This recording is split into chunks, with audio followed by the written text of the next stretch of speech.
के लिए सदगुरुदेव फरमाते हैं बैरागी है। अब इतनी चीजों की समझ होगी।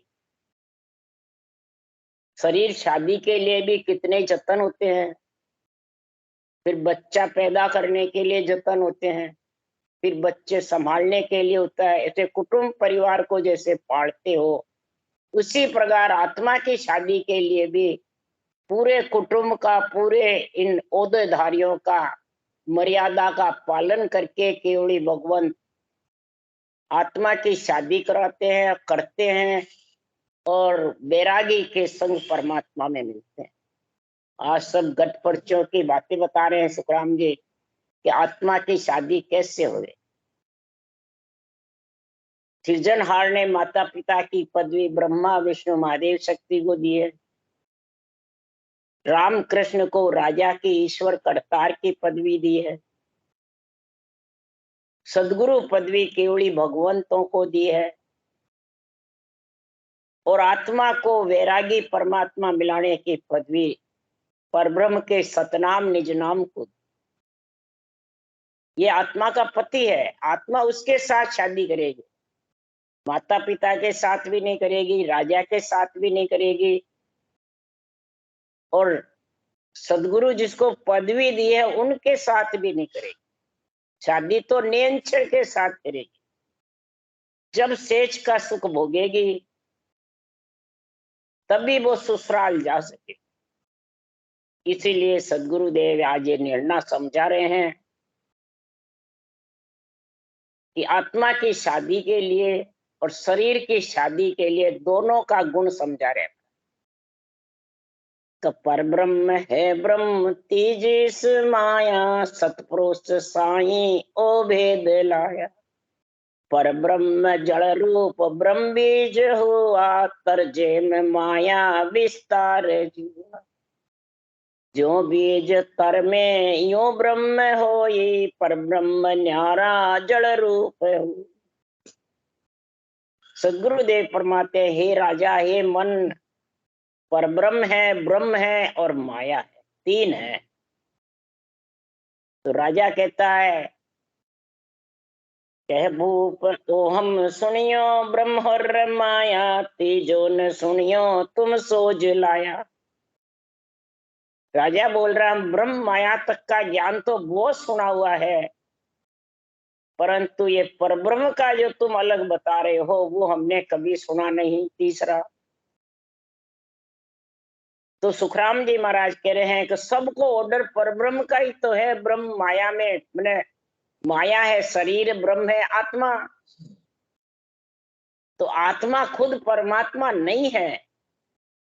जो ब्रह्म माया दो ही समझते हैं वो आत्मा को ही परमात्मा समझते हैं, जिसको ये परब्रह्म का ज्ञान नहीं। सृष्टि उत्पत्ति में ब्रह्म माया चाहिए और परब्रह्म रक्षा के लिए चाहिए आत्मा की। जो आत्मा परब्रह्म का अंश है, ब्रह्म आत्मा ये ब्रह्म से तो आती है और ब्रह्म में ही समाती है। जब तक ब्रह्म माया ही है, पर ब्रह्म नहीं है। इसलिए सुखराम जी महाराज कहते हैं ये सतपुरुष केवली भगवंती ये परब्रह्म का भेद लाते हैं कि परब्रह्म को रटना को, राम के नाम को भेद सहित श्वासो श्वास रटने का ज्ञान सदगुरु पदवी केवली भगवंतों को दी है जीव तारने की। परब्रह्म जड़ के समान है, ब्रह्म बीज के समान है और पेड़ माया के समान। अब जड़ भी चाहिए, बीज भी चाहिए, पेड़ भी चाहिए। पेड़ बिना फल कहाँ लगे भाई। तो पेड़ है शरीर, ब्रह्म है आत्मा और परब्रह्म है जड़। अब ब्रह्म माया बीज और बीज में और वृक्ष में जड़ नहीं दोगे तो बढ़ जाएंगे क्या। जड़ पिया बिन बढ़े ने भाई, जड़ पिए के बिना सब सूख जाएंगे, बढ़ेंगे नहीं। तो सब में परब्रह्म जड़ रूपी विराजमान है रक्षा करने के लिए आत्मा पे, और तीनों ही आत्मा का कार्य करते हैं। माता पिता भी आत्मा को भेजते हैं, विस्तार करते हैं, राजा आत्मा की रक्षा करते हैं और केवली भगवंत आत्मा को परमात्मा में मिलाने की शादी करते हैं नियंचर के संग। तब तीनों ही आत्मा का कार्य करते हैं। तब यहाँ सब कहते हैं शरीरधारी गुरु चाहिए, शरीरधारी गुरु की कंठी चाहिए, शरीरधारी गुरु बिना कल्याण नहीं है। तो फिर देही का ही कल्याण करना है, आत्मा का तो करना ही नहीं। आत्मा तो का तो तीनों के साथ है, विस्तार करना, रक्षा करना, परमात्मा में मिलाना। तो तीनों काम जब माया ब्रह्म में आत्मा आएगी जब तो रक्षा करेगा सृजनहार, और फिर परब्रह्म की भक्ति रटने का ज्ञान आएगा, निज नाम जागृत होगा, जब शादी होगी। तो किसको एक ही चीज चाहिए? तीनों चाहिए। शादी करने के लिए माया ब्रह्म का शरीर चाहिए, सांसों सांस रटना चाहिए, और निज नाम चाहिए। ये तीनों चाहिए। इसलिए सुखराम जी महाराज कह रहे हैं कि जो बीज तर में सो ब्रह्म होई, पर ब्रह्म न्यारा जड़ रूप होई। पर ब्रह्म न्यारा है, जड़ के समान है। अब न्यारा जड़ को सब कोई केवे, भेद न जाने कोई। न्यारा जड़ सब कहते हैं, पर न्यारे जड़ का भेद नहीं जानते हैं। नहीं भेद जानने से सब महाराज परमात्मा अवतारों को ही परब्रह्म बताते हैं, जड़ रूप बताते हैं। तो सुखराम जी महाराज कह रहे हैं, हे राजा ओलो असल नीर को क्वावे, यूं अवतार ब्रह्म सु आवे। पण जड़ को काम जड़ी सुई होई, ओले सु सुन सजे न कोई। ओलो गले नीर होए जावे, जब ओलो नाम रहे नहीं कोई। हे राजा, ओला असल नीर का है, पर ओला गड़ जाता है, नीर हो जाता है, तो नीर ही नीर पुकारते हैं। ओला नाम रहता नहीं है। अवतार ब्रह्म से आते हैं, ब्रह्म में समा जाते हैं, तो ओले का नाम नहीं रहता है। परंतु अवतार कैसे हैं वो सुखराम जी कह रहे हैं, हे राजा भारी चीज तके जन माई, तैसे सब अवतार कहाई। हल्की चीज जगत संग जानो, पर भारी संग शोभा नहीं पावे। भारी चीज कौन है? अवतार है, वो राजा है। और हल्की चीज कौन है? जो गर्भ में मलमूत्र खा के आत्मा आई है, वो हल्की चीज है। जो अवतार लेते हैं वो ब्रह्म है, ब्रह्म में समा जाते। अब ब्रह्म रूप है, वो साहिब का अवतार है, यानी शुद्ध चेतन है। और जीव जो मलमूत्र खाता है उसको ब्रह्म का ज्ञान नहीं। इसलिए सदगुरुदेव समझा रहे हैं कि हे राजा ऊंडो ज्ञान समझ और लीजे, अंध धुंध कोई काम न कीजे। सत्य शब्द की सोजी करिए, उल्ला माय उलझ मत रहिए। अरे क्या अवतार मिनक नर लोई, ब्रह्म ध्यान बिन मुगत न होई। ये ऊंडा ज्ञान है परब्रह्म का, जड़ रूप का। इसको अंध धुंध से काम मत करो। ज्ञान रूपी दूरबीन से डेढ़े में चीज पड़ी हुई देखो। ज्ञान दूरबीन के बिना देख नहीं सकते। और लोगों को शरीर चाहिए, शरीरधारी गुरु चाहिए, ये कल्याण करेगा। तो शरीर तो तेरे को दिया ना कल्याण करने के लिए सृजनहार ने। इसमें गुरु ज्ञान धारण कर ले, यही शरीरधारी में गुरु चाहिए। पर ये चीज तो समझते नहीं है। और शरीरधारी के अपना शरीर में आत्मा बंधी हुई है, सामले के शरीर में और डबल बन जाए। इसलिए सदगुरुदेव समझा रहे हैं कि संसार में अच्छा कुर्सी लो बेटा।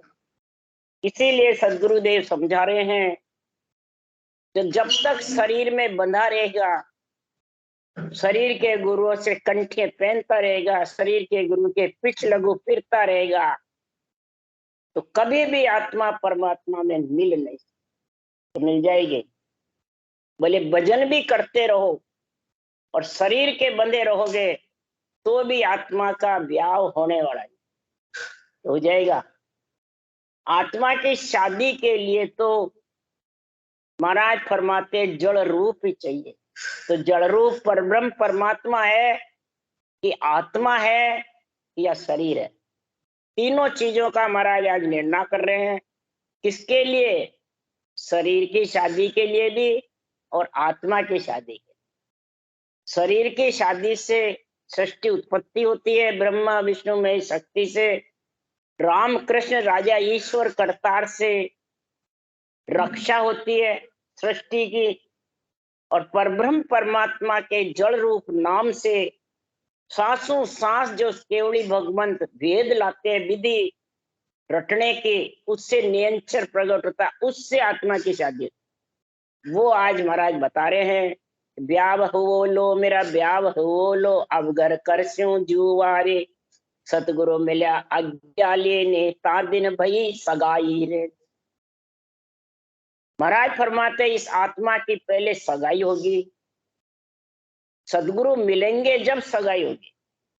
तो आज्ञा कौन सी है? ये ऊंचा सांस जो विधि बैठ जाती है उसको कहते हैं आज्ञा हो गई। आज्ञा करे प्रेस तो जाओ उन संत जना को यहाँ ले आओ। आज्ञा यानी जो जिसके ऊंचा सांस विधि बैठ जाती है रकार मकार की, तो समझ जाओ उसको आज्ञा हो गई। आज्ञा होते ही ब्रह्म बैराट से नियंत्रण आ जाता है। लाता कौन है उसको? शरीरदारी लाते हैं क्या? तो फिर शरीरदारी किसमें चाहिए? ये खुद का शरीर लाता है, इसको कहते हैं शरीरधारी चाहिए।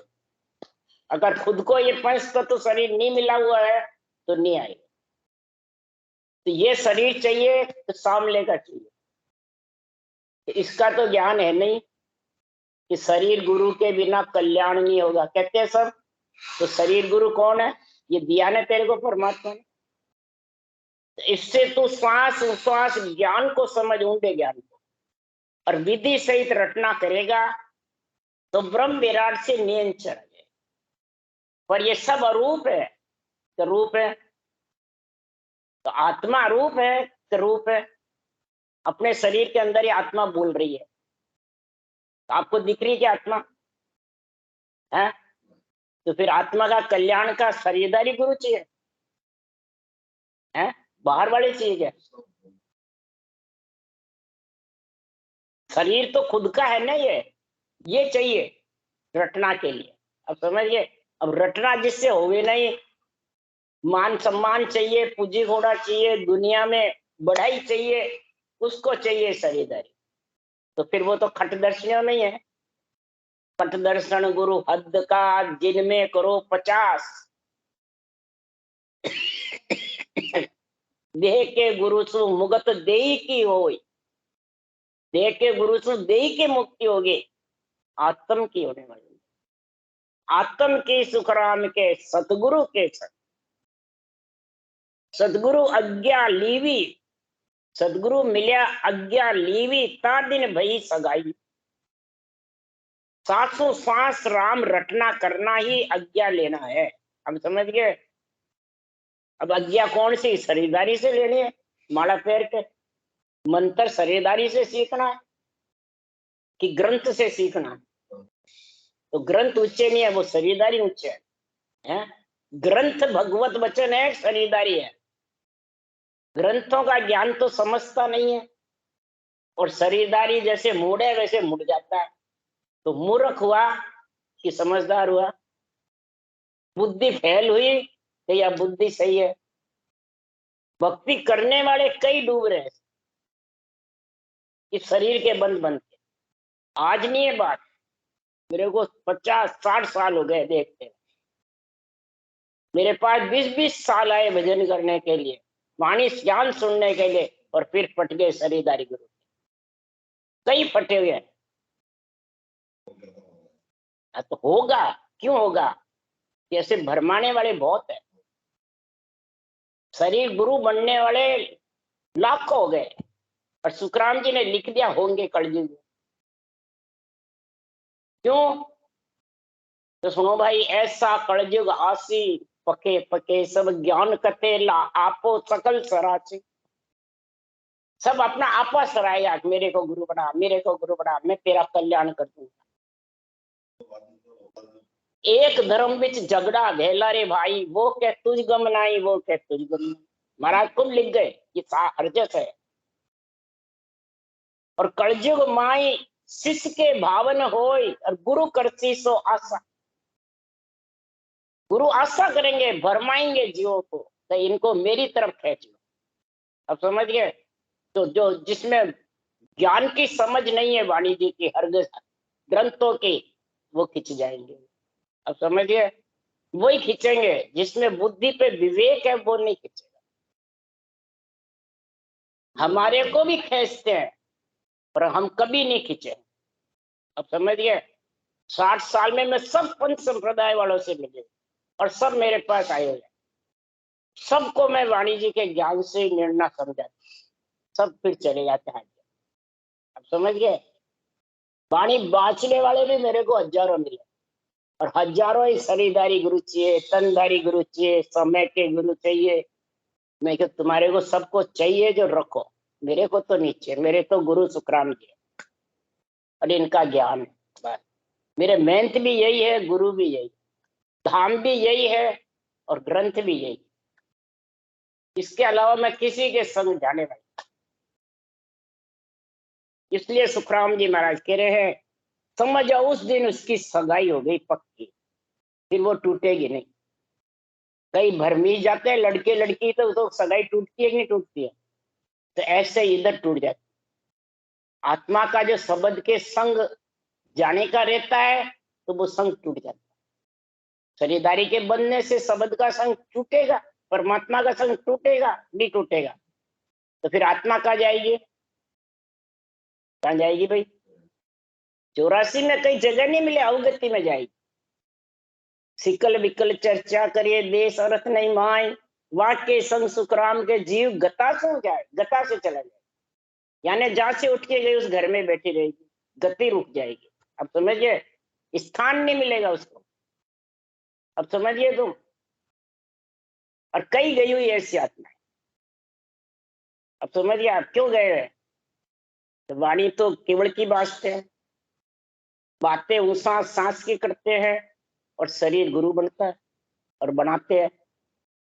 तो बताओ वो संसार में मूर्ख है समझदार है? हैं? मूर्ख हुए समझदार हुए? मूर्ख हुए। इसलिए सुखराम जी महाराज कहने हैं, अब घर तेरा अलग कब होगा? ये आत्मा तो पियर से ससुराल कब जाएगी? जो जन्मती है, जो पियर में जन्मती है माता पिता के, एक ससुराल में जन्म के आती है। पियर में जन्मती है माता पिता से, तो ब्रह्मा विष्णु में शक्ति माता पिता है कि नहीं है? तो उनकी तो कटवी करते हैं। और रक्षा करने वाले कौन है? रामकृष्ण। उनको ईश्वर करतार की सुखराम जी ने पदवी लिखी है। तो उनको नहीं, उनसे कुछ नहीं होगा, उनकी भी कटवी करते हैं। और केवली भगवंत को जीव तारने की पदवी दी है, जो अवतार लिया जिसको, तो बाँचने वाले केवली भगवंत बन गए। क्या सुखराम जी तो है ही नहीं, हम वाणी बाँच रहे, हम भजन बता रहे, तो हमें केवली भगवंत।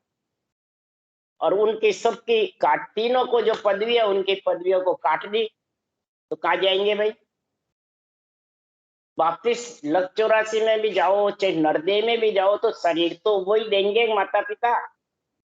अब वो रुष्ट हो गए, वो देवे ही नहीं, तो फिर कहाँ जाएगी? गति रुक जाएगी?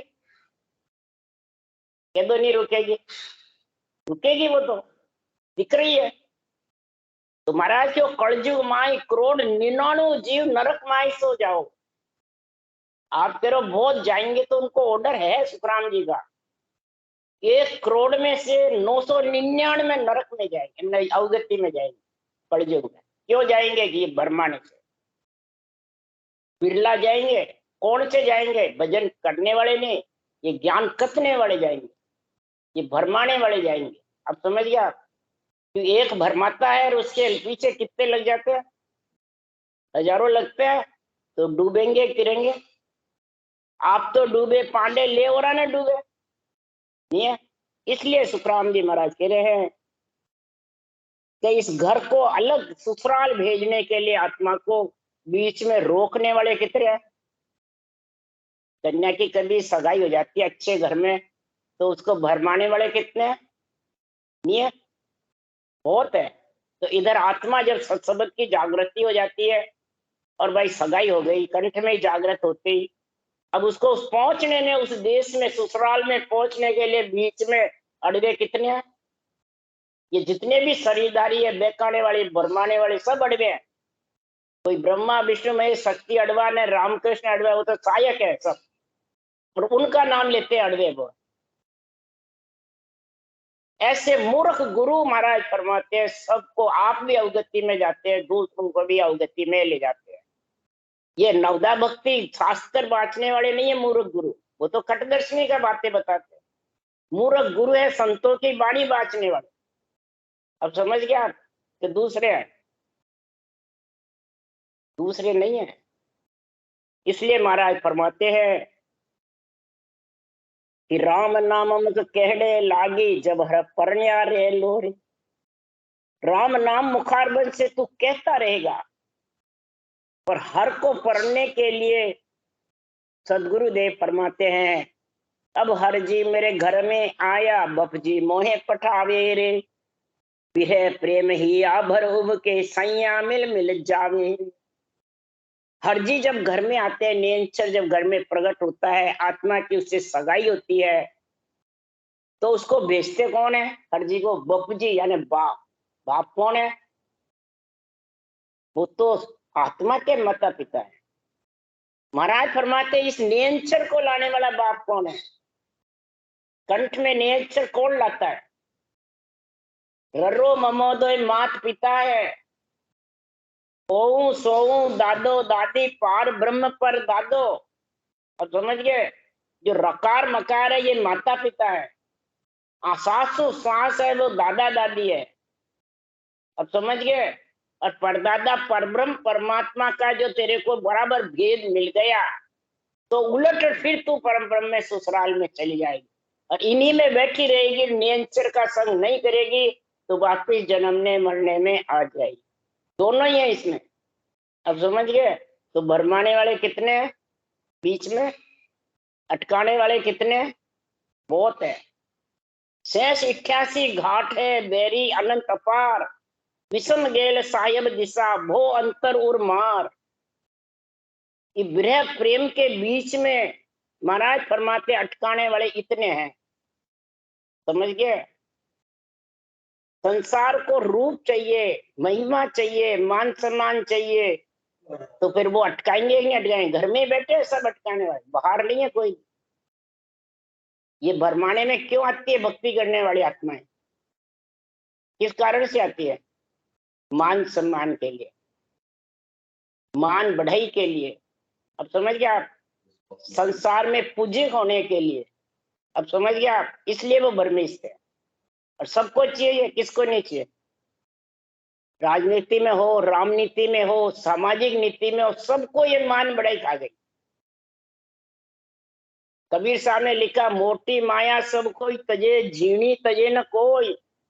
झीणी माया मान बढ़ाई, काल घेर ले जाए। आगे बात, झीणी माया कौन सी है? ये मान बढ़ाई, ये दिखती भी नहीं है, और काल काल उसी को घेर के ले जाता है।